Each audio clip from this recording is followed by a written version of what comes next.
wrong image of God. I had a wrong image of who He was. I believed a lie that this is the life that He wanted me to live. I believed a lie that He was going to hate me if I was going to get a divorce.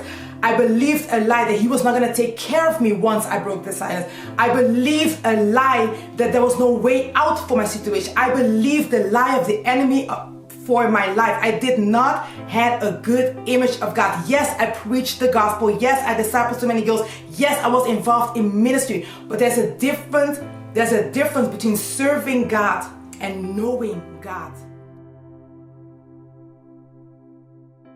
Hi everyone, my name is Queen Albertus and I want to welcome you to Breaking the Silence. And I want to say that I have been so grateful for all the love that I've received from everyone as I've been sharing my story here on this platform. A platform that is created to help you identify your voice, find your voice. Eventually, I pray that we will be able to help you develop your voice and eventually use your voice. Every story matters. And right now, I'm sharing mine just to be an example, just to set the pace and introduce you to this concept where I feel called to help others break their silence as I'm breaking mine. If you're new here, this is what we're doing. We're breaking the silence.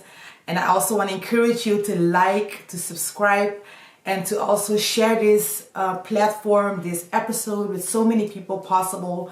I know that there's so many others that could be encouraged as they listen to someone that is sharing their story, and I pray that it will encourage others to share their story as well. Last week's episode was a very emotional one. I do want to let you know that I'm not, I don't want your sympathy in that sense. I believe that my steps are ordered by God, and even though the enemy, intended it for evil, that He's turning it around for the good. But yeah, it's never easy to share those moments. I think, especially in front of a camera, it's not easy. And honestly, every time I get up here and I start speaking, I start sharing, yes, I have some things in my mind that I would like to share, but it just goes how it goes, because this is what we're doing. It's breaking the silence. It's very raw. It's authentic. There's no performance here. I stopped pretending a long time ago. So yeah, it could go left and it could go right. But we're gonna get to the story. We're gonna get through this story. And I've been sharing how, I was in this marriage, and I want to continue on to share with you my breaking the silent moments, how I eventually, was able to break my silence, how I eventually came to this point in my life where I'm able to speak freely with you about what happened to me. And so in this part of my story, I will continue on, and I think we are getting there. I think we're getting there.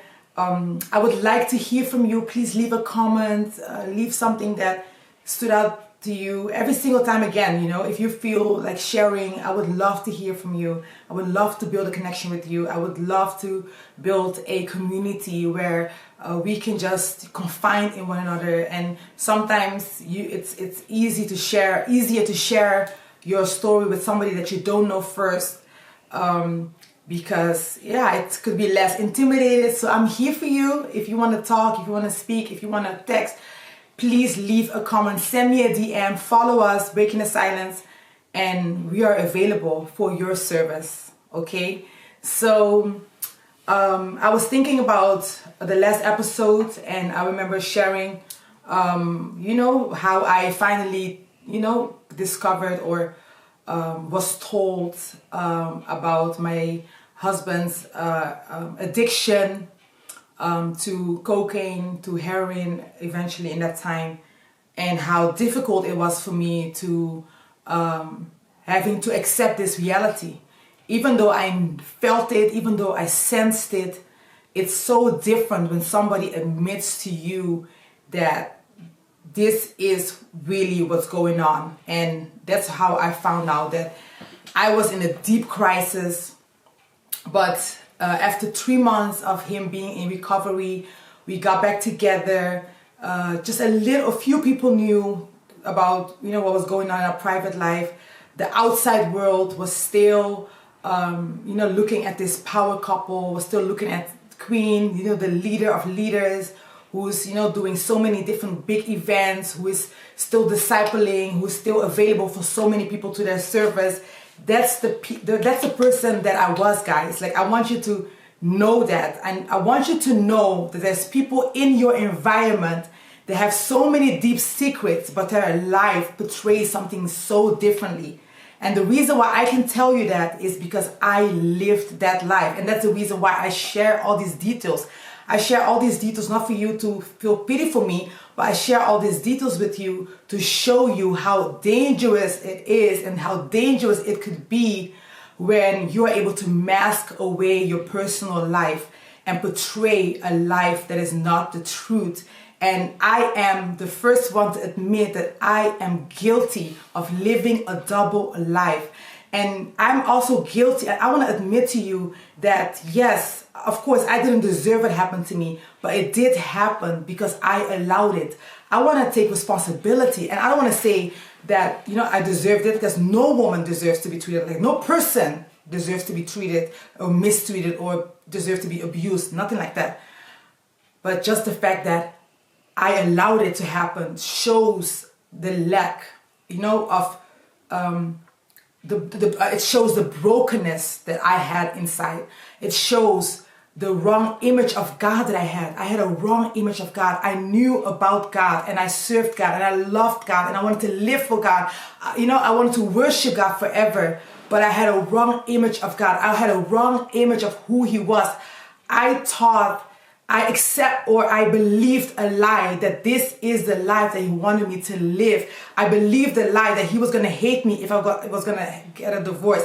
I believed a lie that He was not going to take care of me once I broke the silence. I believed a lie that there was no way out for my situation. I believed the lie of the enemy for my life. I did not have a good image of God. Yes, I preached the gospel. Yes, I discipled so many girls.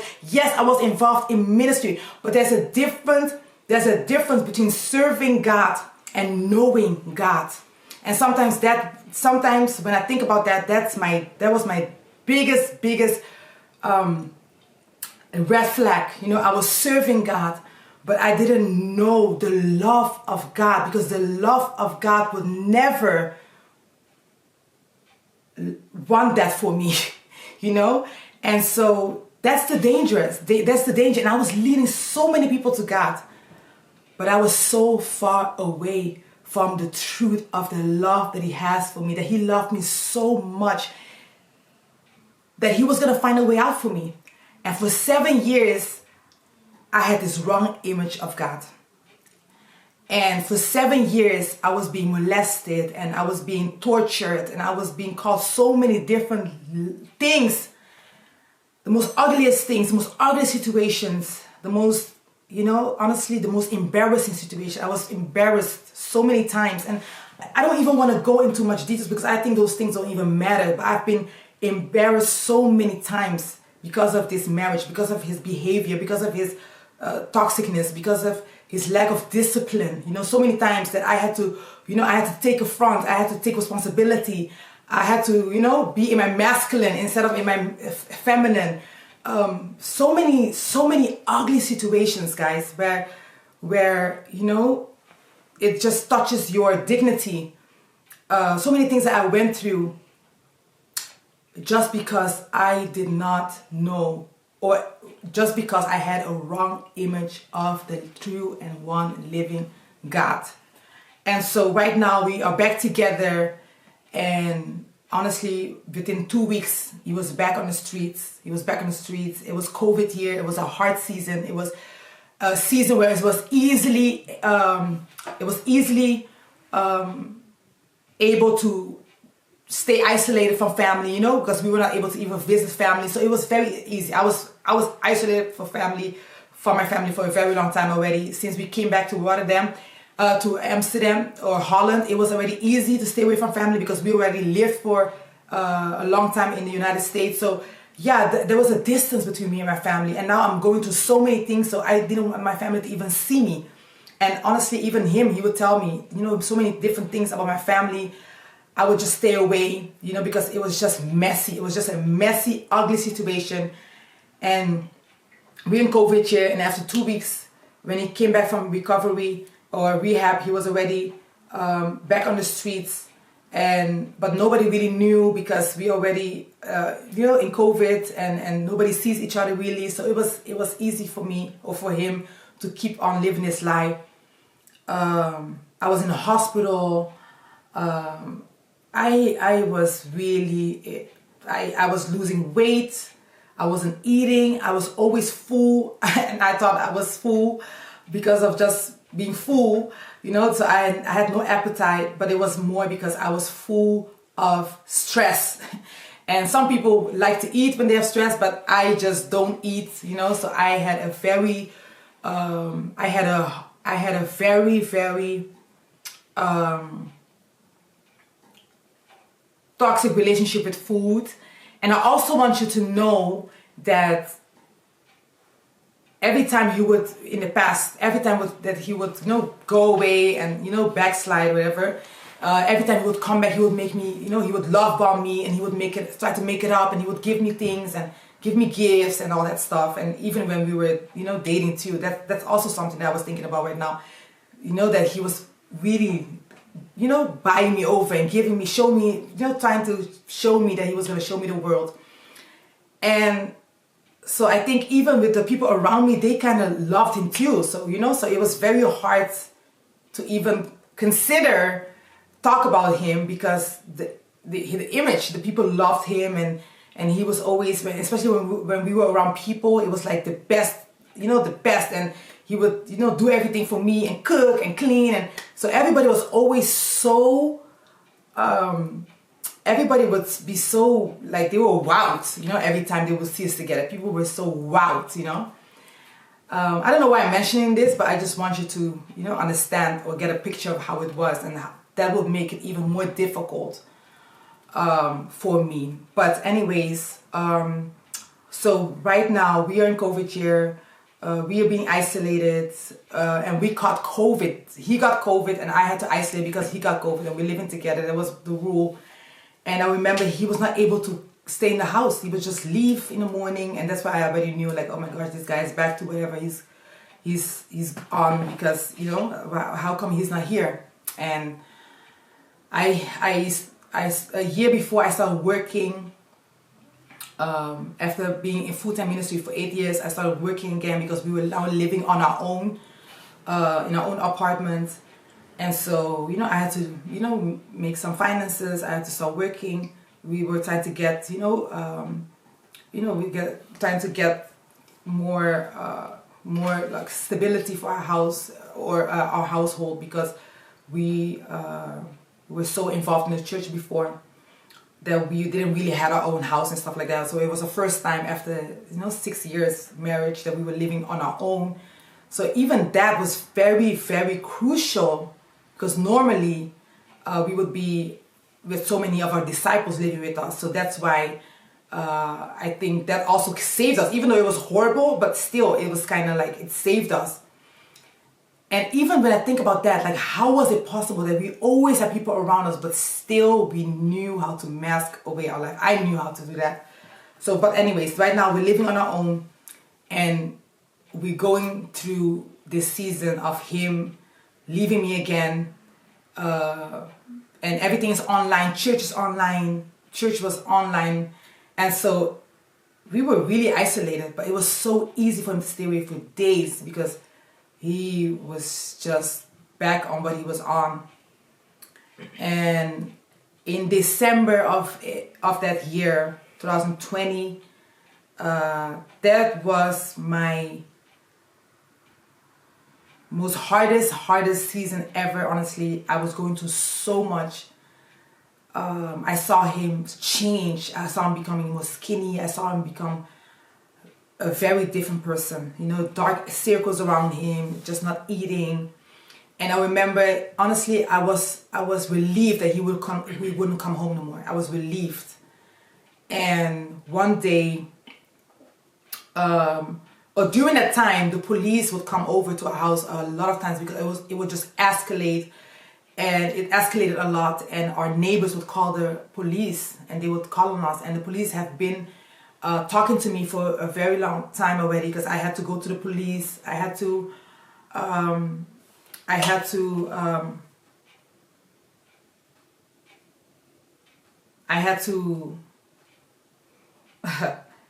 I had to make notice of the things that were going on in my household, the abuse that I suffered. So I've been dealing with the police for that whole entire year. And in this time where he was back on the streets, I would be relieved that he was on the streets. And he would get weaker and weaker, so he was getting like skinny or whatever. Like he was not, you know, he was really like hooked on his addiction. And he would sometimes knock on the door, and I would let him in, and I would give him food, and I would, you know, get him ready to go back on the streets, because I know he was not gonna stay. Like he had no, you know, he was just on his addiction, so he didn't even care about staying. But he would sometimes come to get money, sometimes I would let him in, and he would just get something that he could just, you know, sell on the streets for his addiction. We would get in fights very much. Like it was not even a fight no more. I was just receiving a lot of hits because I had our finances, the money, and that was something that, you know, when I would not give it to him, he would get very aggressive, which is understandable. If you are addicted, your addiction is priority, and you need to get your fix, and you will do anything to get a fix, even if it's at the cost of your own spouse. That's just how addiction is, guys. Addiction is, it takes you over, it changes you into a monster, it makes you a whole different person, and it changes your priorities, it makes it even worse. You are committed to your fix as an addict. And I want to explain that to you so that you can understand why we had to receive all of these hits, physical hits, because he was addicted to his addiction.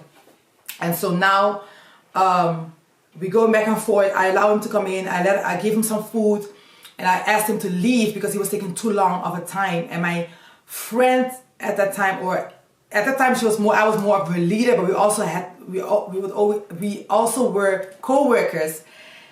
And honestly, in that season, people would not really visit each other, and especially this girl, she would not really visit me.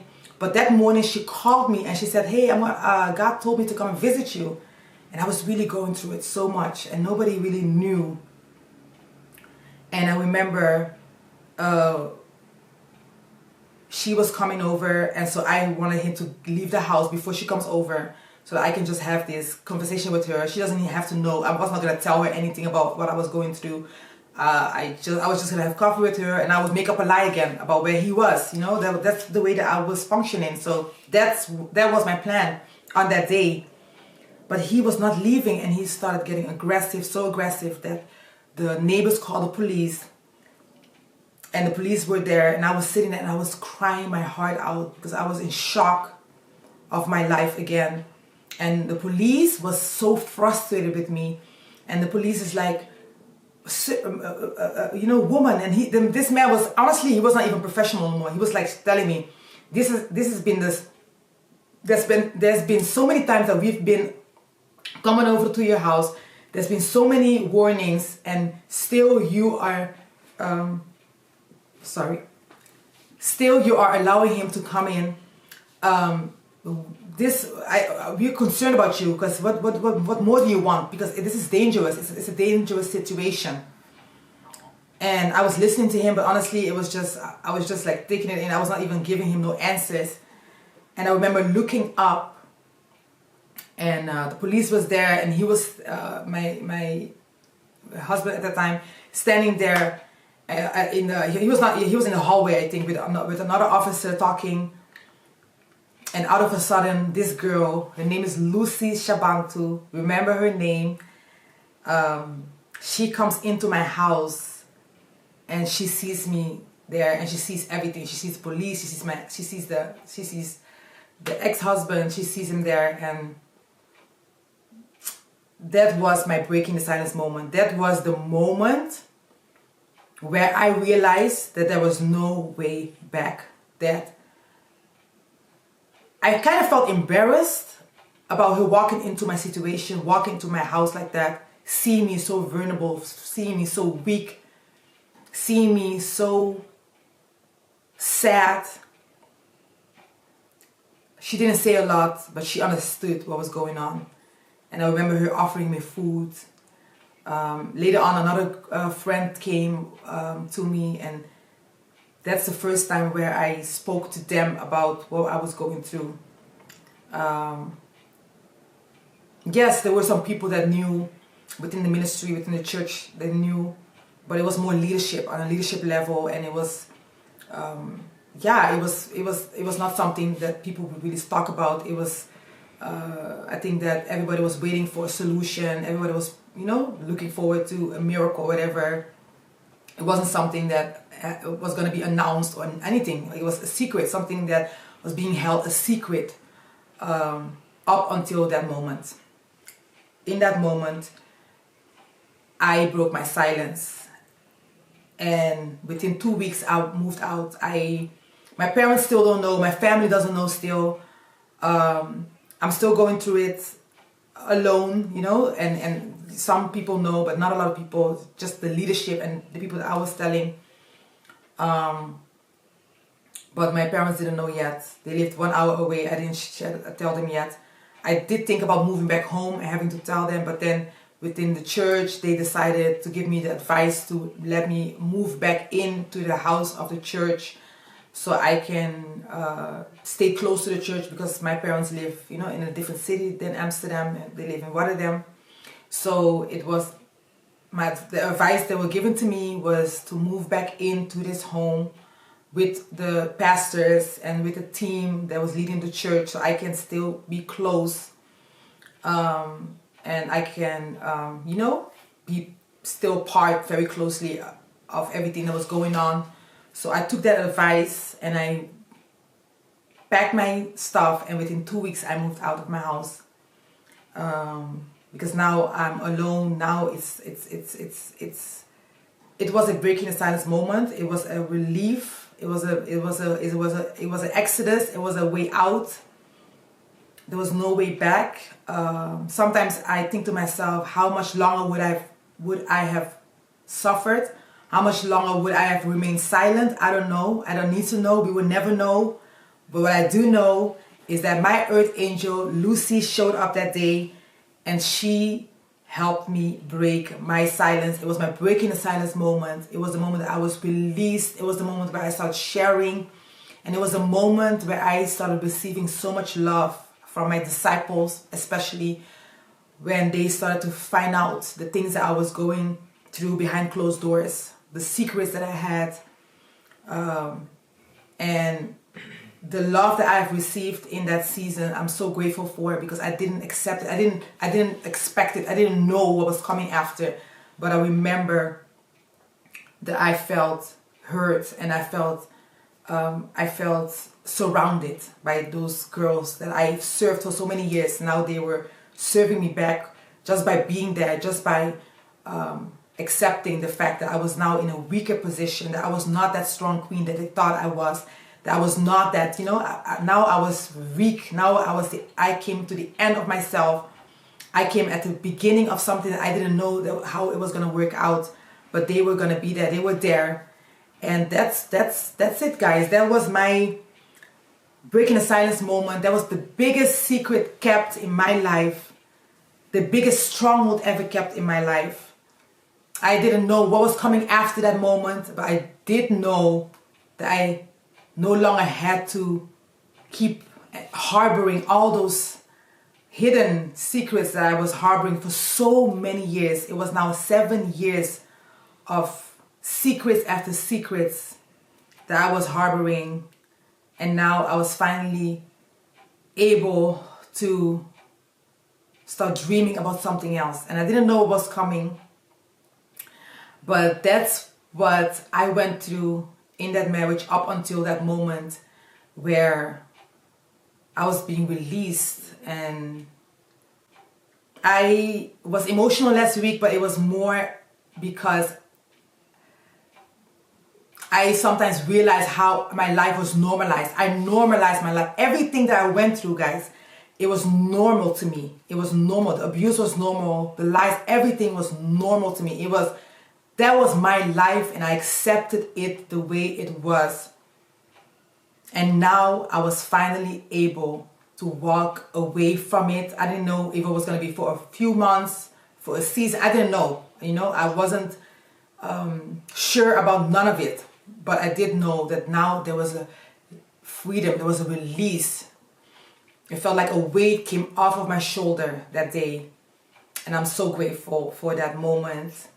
And if you have a breaking the silence moment, if you are harboring secrets within your family, I want you to know that there's a way out. I want you to know that there's an earth angel that could walk in your situation, and you do not longer have to stick it out, and you do not have to carry that burden. There's so many people that are gonna love on you when you break the silence. You're never gonna be alone. There's gonna be people, and I pray that this community will be that community for you. I pray that breaking the silence will be that community where you will know that there's people that want to bring you safety. I thank God for those people that brought me safety. And that was the beginning of my healing journey. That was the beginning of breaking the silence. And I can wait to share more with you. I can wait to hear from you. I would love to connect with you. Please let me know if there's anything that you feel that resonates with you when I'm speaking about this topic. And you don't have to go through what I went through to have to break the silence. There's so many scenarios, so many stories that you could carry that are so valuable for this world to know. I pray that you're blessed by this testimony so far, and I can wait to share more with you next week. Thank you for watching. Don't forget to like, subscribe, and share this story with anybody else, because I know that they could be blessed by hearing this message. God bless you.